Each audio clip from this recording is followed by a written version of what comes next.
This is AVWeek, your weekly wrap-up of audiovisual news and information. My name is Tim Albright. I am your host for the week. With us is Mr. Matt D. Scott from Omega Audio Video in London, Ontario, Canada. How are you, sir?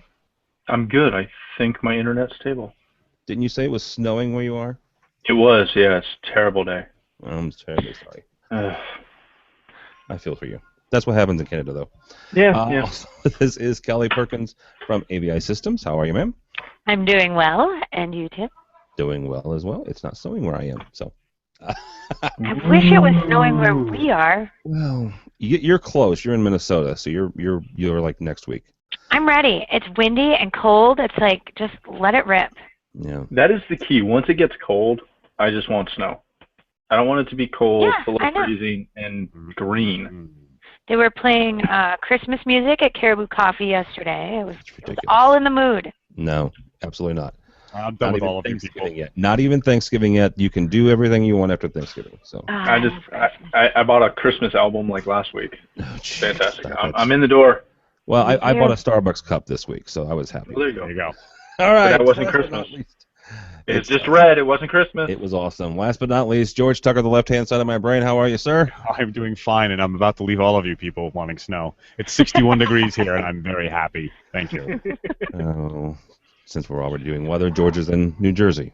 New York. So. Matt, did you simply buy the Christmas album, or did you play it? No, I bought it and played it. Oh, good point. All right, I'm done with you. I'm done with you. See, You're dead to me.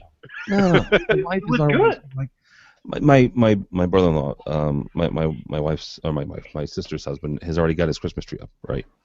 Oh, good God! We have one up already. My wife Michelle is like, I'm not sure how I feel about it. No, I'm going to AVWeek next week, and I said, Dwayne's my brother-in-law. I said, you are more than happy to come over next week while I'm in Florida at AVWeek. Put up whatever you want. Have it done ready when I get back. Knock yourself out. So. All right, let's kick this off. Our buddy Josh Schrago sent this over to me, and I thought it was very interesting. From CTA.tech, the Consumer Electronics Association, if you don't know who that is, you probably know one of the major shows that they put on. It's a little show called CES every year. International Technology Show. A couple 100,000 people showing up in Vegas talking about, well, consumer electronics. They have changed their name, which is interesting. They are now the Consumer Technology Association. Matt, since you are our resident Resi guy, and gal, let's get into this. I'm the guy and the girl. I don't have a residential. Well, I get Heather Sidorowicz would be the residential person. It's the hair, Matt. It's the hair. And Julie Jacobson. So they changed their name from Consumer Electronics Association to Consumer Technology Association. Some people would look at that and say, okay, what's the big freaking deal? It's one word. I personally think it's a big deal. Yeah, it's a huge deal. It's a huge deal. Why is it a huge deal?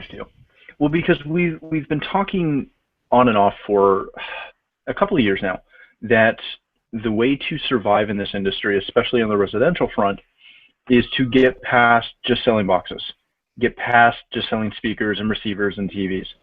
And this is the culmination of all that stuff coming to pass, with them changing and getting away from just electronics to the all-encompassing technology. They are embracing this concept that electronics are just a means of getting to the technology. And, Rich Fregosa, who was on our residential week last week, or this week? This week. This week. Yeah, this week. Yeah, it's been a very long week. He was talking specifically about how he is a technologist. He's not an AV guy. He's not an audio guy. He's not a video guy. He's a technologist.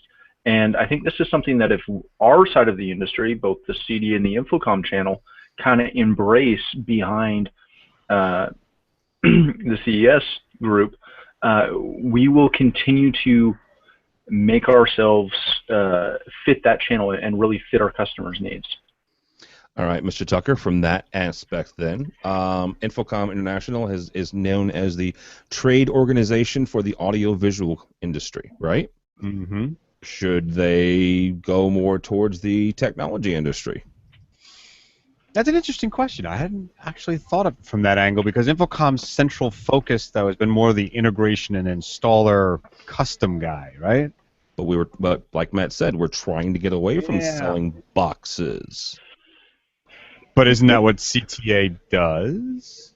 I mean, they sell little pieces and parts, and their name change, ostensibly, to me at least, comes from the Internet of Thingies revolution.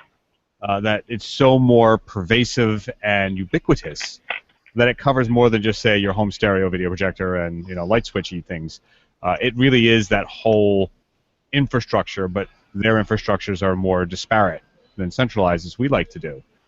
I don't see Infocom going that way because we're not looking to promote the sale of these off-the-shelf boxes. Isn't that what most of this stuff is? That consumer part of it in the beginning didn't change, did it? No. So, that's my take on it. I mean, the name change, as they show in the article or the little press release they did, it's changed over the years. They started off as the radio technology or something, radio appreciation. I forget exactly what it was. But that changed over time as the technology focus changed for them. Who knows, in 20, 30 years, it could be the Hologram Association because that's the main push. I don't know. But they're very adamant and honest about that. So it really, I think, is focusing on that the nature of the infrastructure has changed for them, and that's a main push of it. Be very interesting to see what happens at CES this year because full disclosure, I've never been to the show.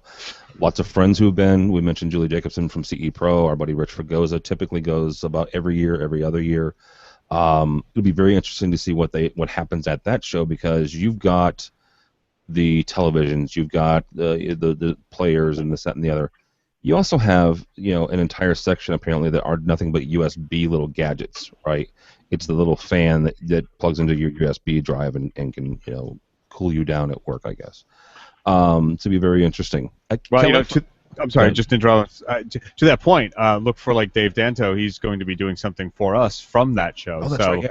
It'll be very interesting. He goes every year. He gets to judge it, and again, back to that Internet of Things. That's a large portion of it, and he's looking to cover a lot of that. Yeah, that's right. See, I think the biggest thing is that over time, we just continue to see our industries evolving and encompassing more and more parts. And 5 years ago, you very rarely saw people in the boardrooms embracing iPads and BYOD. And now that's prevalent, and if you can't provide it, you're left out. It'll be interesting to see how much more just kind of generic tech shows up at CES. That's a good point. Kelly, from an integrator standpoint, Matt's an integrator from London, Ontario. AVI Systems is an integrator. I'm going to get this wrong, but 16 or 17 locations throughout the Midwest. Yes. A couple out in California, or one in California. One in California? One in California. One in California. How do you guys look at sort of the, we're AV, but we're also electronics, but we're also technology. How do you exactly, market to your end users, really? Well, I see both Matt and George's points on this, where it really is, where Matt said it's a culmination of technology, not just boxes anymore, and it's not just in the residential area, it's also in commercial, where, it's a lot of software, it's a lot of apps, it's a lot of, a lot of the control is being run over iPads and through software. And even look at the way the industry is going, people are using software a lot more than hardware these days. So I see that aspect of it. I get where George is coming from. They kind of, I feel like you're kind of saying it's like a fad. You know what they're naming. Are they going to name their trade show CTS? But I think that'd be awesome. I don't know. Oh gosh, hosts would just run rampant.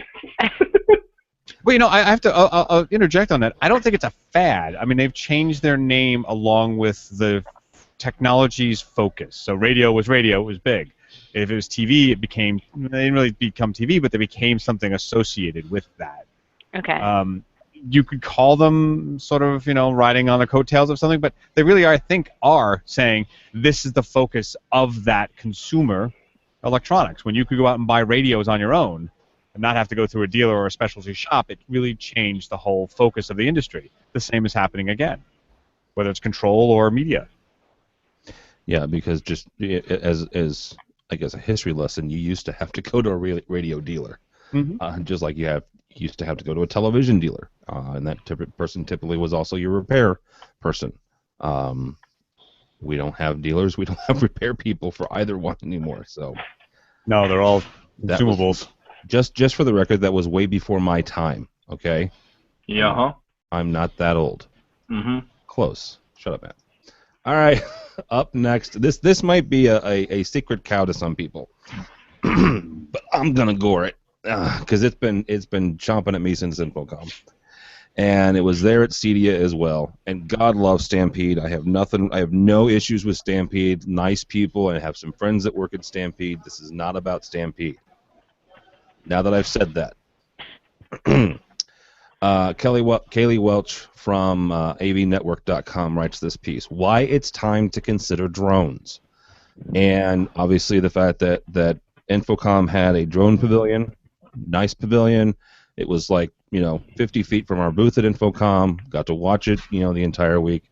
They had a pavilion at CEDIA this year. I believe they also have one at ISE coming up in Amsterdam in February. I'm just going to flat out say this: I don't get it when it comes to AV. You guys can all three tell me I'm wrong. Kelly gave away a drone at one of her AVI Systems regional events this year. It was great. I get the fascination with them. I don't get the AV tie-in, I guess. Mr. Tucker, we're going to give you first crack at this. Is it time to consider drones? I'm really conflicted about this. I tended at first to pshaw it when we saw it at Infocom. And I have difficulty in thinking of it as an AV piece of gear. They make the argument for broadcast. I don't think that argument stands tall because it's dangerous still. So you're not going to fly it over a football field or a football game in place of the wire-guided stuff, because if the wire-guided stuff gets stuck or fails, it doesn't fall on top of people, right? In all likelihood. As a camera and as something to use as a specialty item, I get it. But beyond that, I don't understand the push still. Somebody convinced me that even when they say a drone could be a tank or a wheeled object, or are we talking then about a personal assistant, something that flies by with you and is always with you to document something? Maybe, but I'm confused by it, and I've yet to see a solid argument that shows it truly in the wheelhouse of AV. Okay. I just can't see it. What would you use it for? Exactly. Like, is there even an example? They use the example of like football or a game, or doing a broadcast remote with it. Okay, so I could see like you said, the broadcast angle, but what on earth would you use it for in, like you said, in AV? Some of the use cases were this, and this is what was out there. I went by the Stampede Pavilion at Infocom. Things like camera, obviously angles, shooting things. Cable, infrastructure, assessment to make sure that things are where they're supposed to be in hard-to-reach areas. Also, possible moving things from place to place. So I don't get it. So, are you saying the hard-to-reach places? It's the high-tech bat scratcher? I mean, yeah. Matthew, anything? I'm with George. I don't understand the use case. I love watching everybody go up at the shows and play with them and drive them into the curtain fence things, the protective shields. I don't understand what we're supposed to do with them. And if someone could please let me know, that would be great, because I would love to get one past my wife, just to screw around with. But I can't. Okay, I can justify I can justify buying a lot of stuff.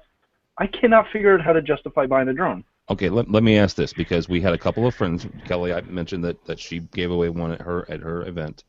Our friends over at Commercial Integrator gave away one at Infocom. Since they're not here on the phone, I'm going to pick on Kelly. Kelly, Yay.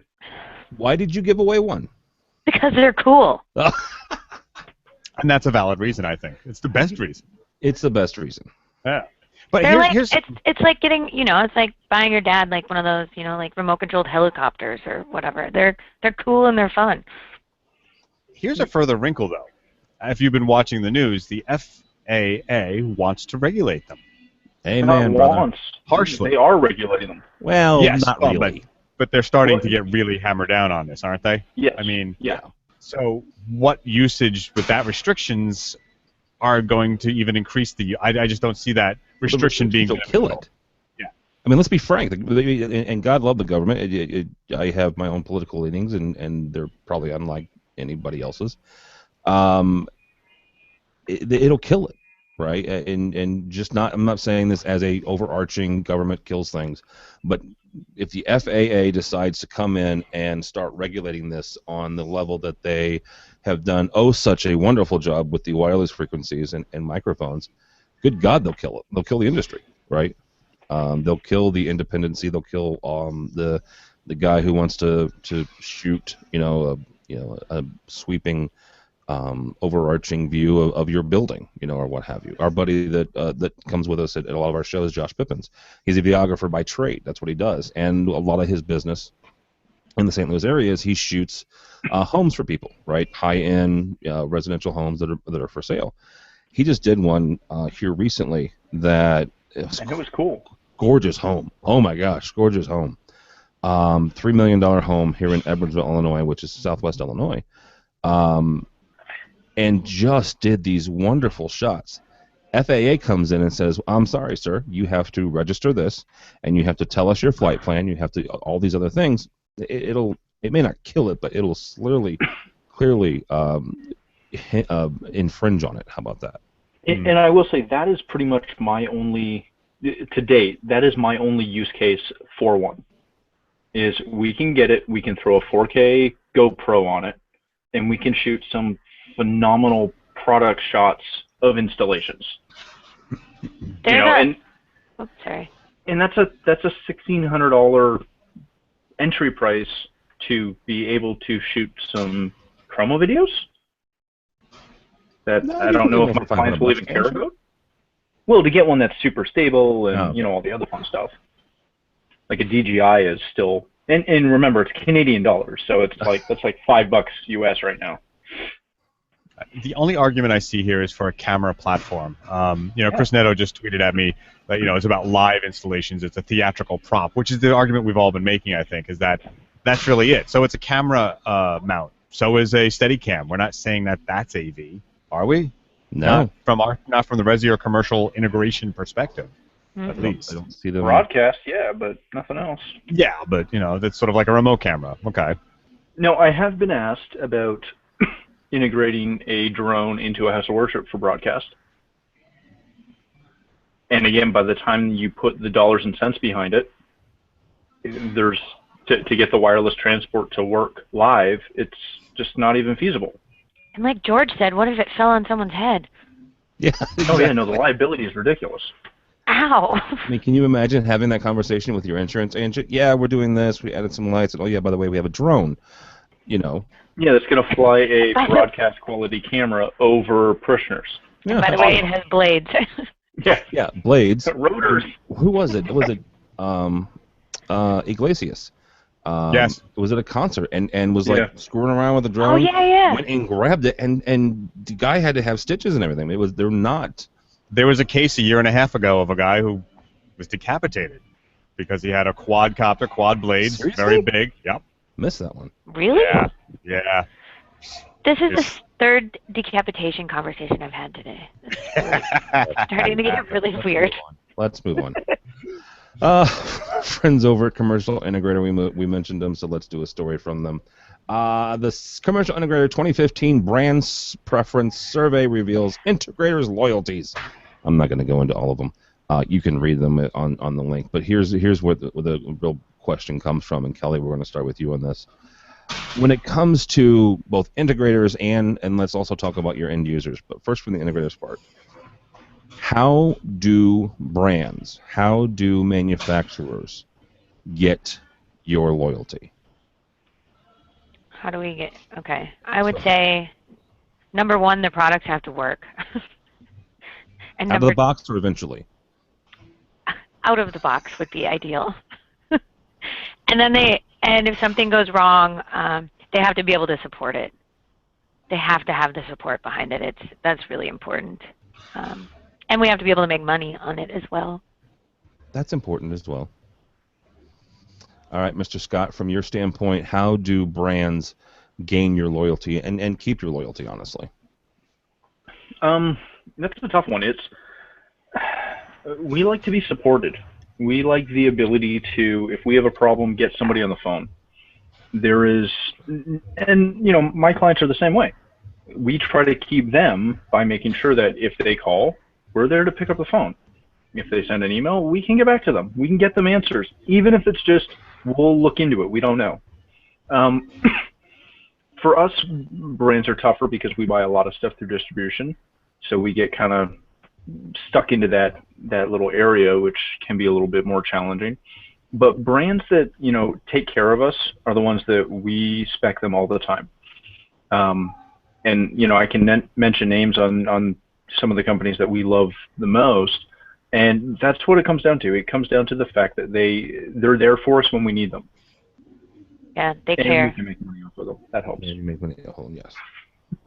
All right, George, I'm going to hit you with one, and then we're going to backtrack on the second part of this question. First, how do brands gain your loyalty? An open bar. Jeez. No, I mean, look, what Kelly and Matt said is true. Every trade show. At every trade show. I've been in my house. Just bring it by. Yeah. Well, always.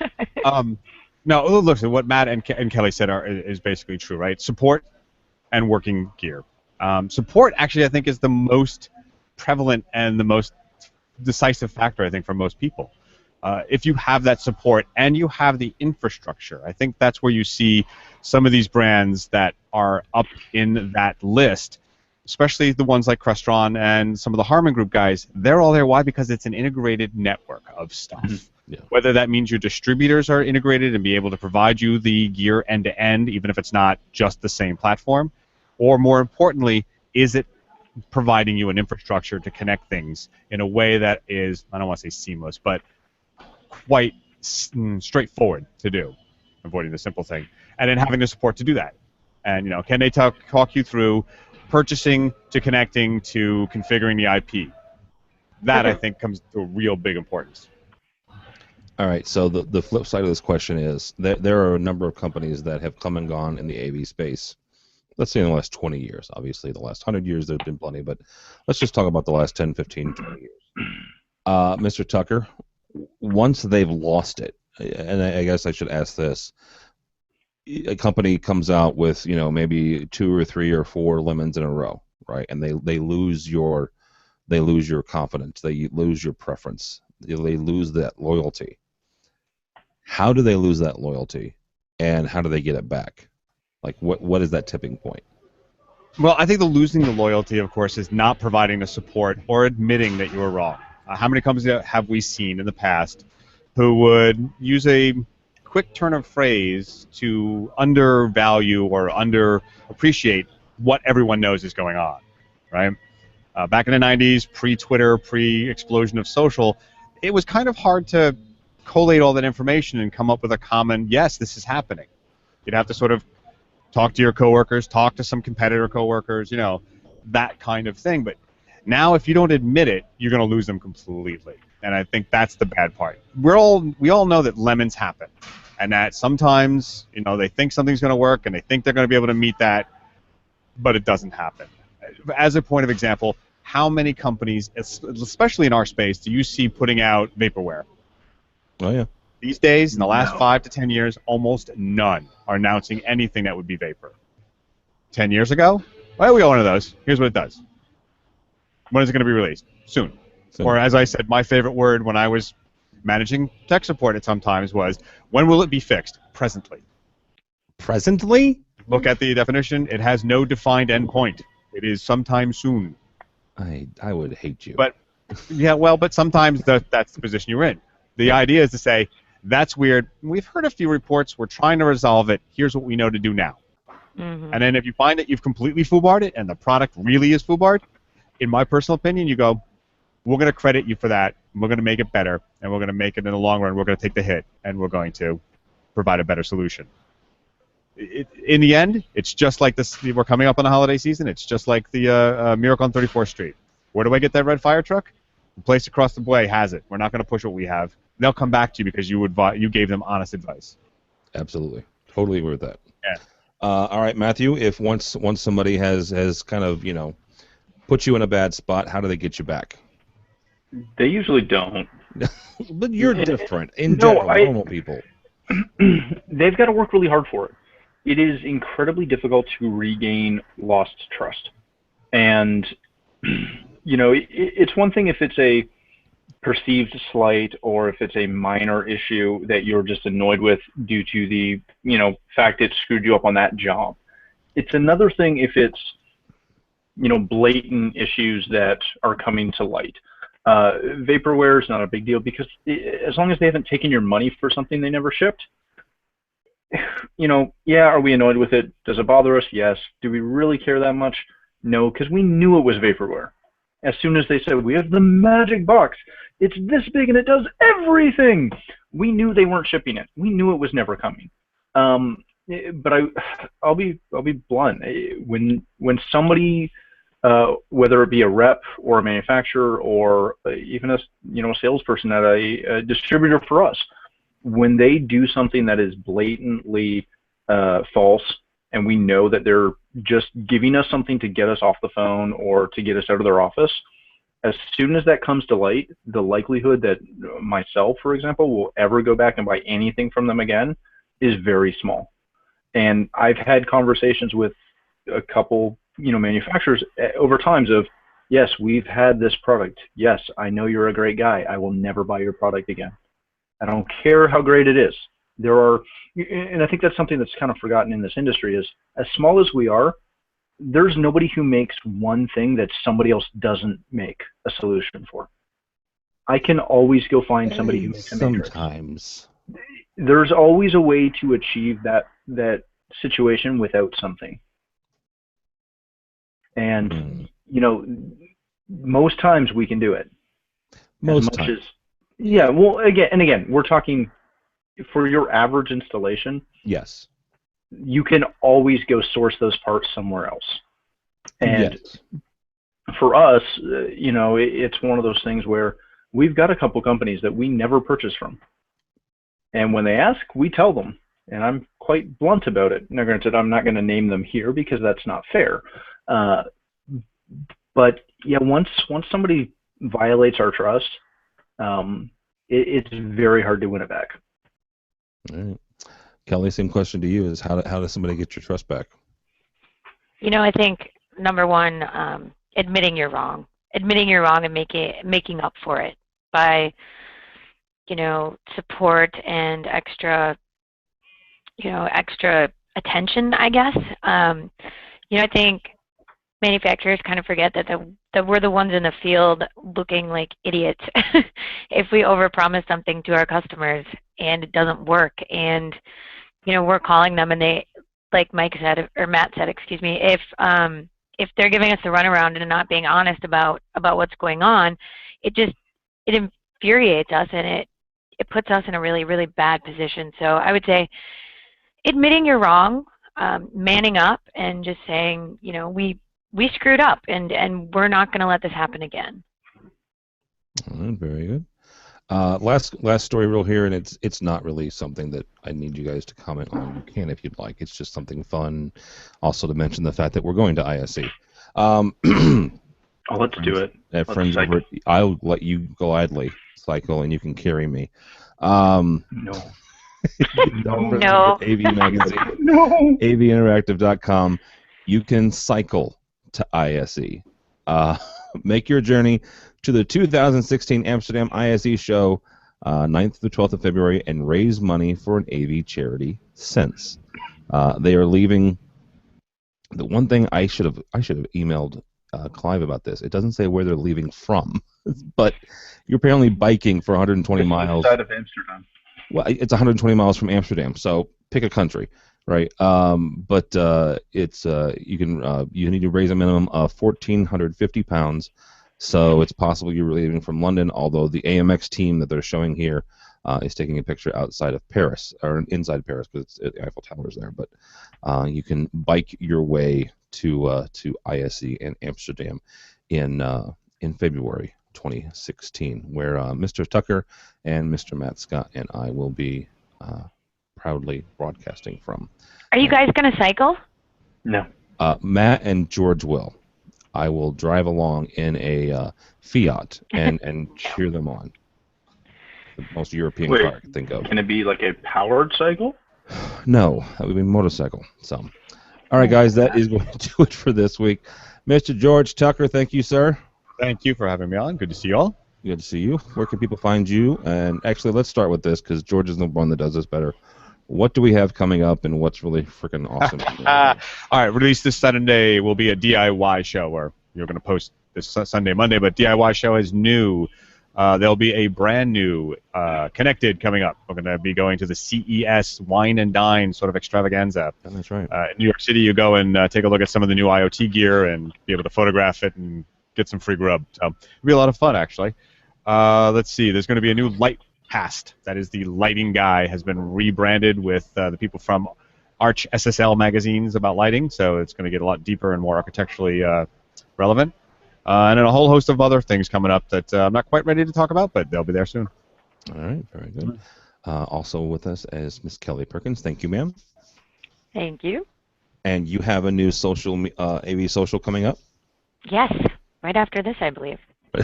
All right. Can people find you? Find me on Twitter at AVI_Kelly or AVIsystems.com. All right, very good. And last but not least, Mr. Matt D. Scott, who has revamped and restarted doing things for AV Apps Show. Mm-hmm. Finally. And they'll be posted next week as well. Sorry. No, yeah, thanks for forgetting about us, George. Again. Yeah. See, this is those slights we were talking about. Mm-hmm. Where can people never buying from you again? Where can people find you? You can find me on Twitter at Matt D. Scott. You can find me pretty much anywhere on any social network as that, or Google me. I'm reasonably easy to find. All right. That was it? That's it. I can plug other stuff. What else would you like me to plug? Up to you. My name is Tim Albright. Don't follow me, but go by the website if you would, please. avnation.tv, avnation.tv. You'll find this program and a host of others. One of the shows that we did this week that Matt kind of made allude to, we're trying out something. We're trying out a residential version of AVWeek. It will be called something else, but we had our first go at it this Monday with Julie Jacobson, Matt D. Scott, Rich Fregosa, and Joe Whitaker. So check that out if you would, please. All the other shows. Sign up for the newsletter. Vote for Joe. Vote for Joe at the CEDIA's board of directors is up for nominate or voting. So if you're a CEDIA member, vote for Joe and check them out. If Joe's not the one for you, vote for the ones that are right for you. So, all right. Thanks so much for listening. Thanks so much for watching. This has been AV Week.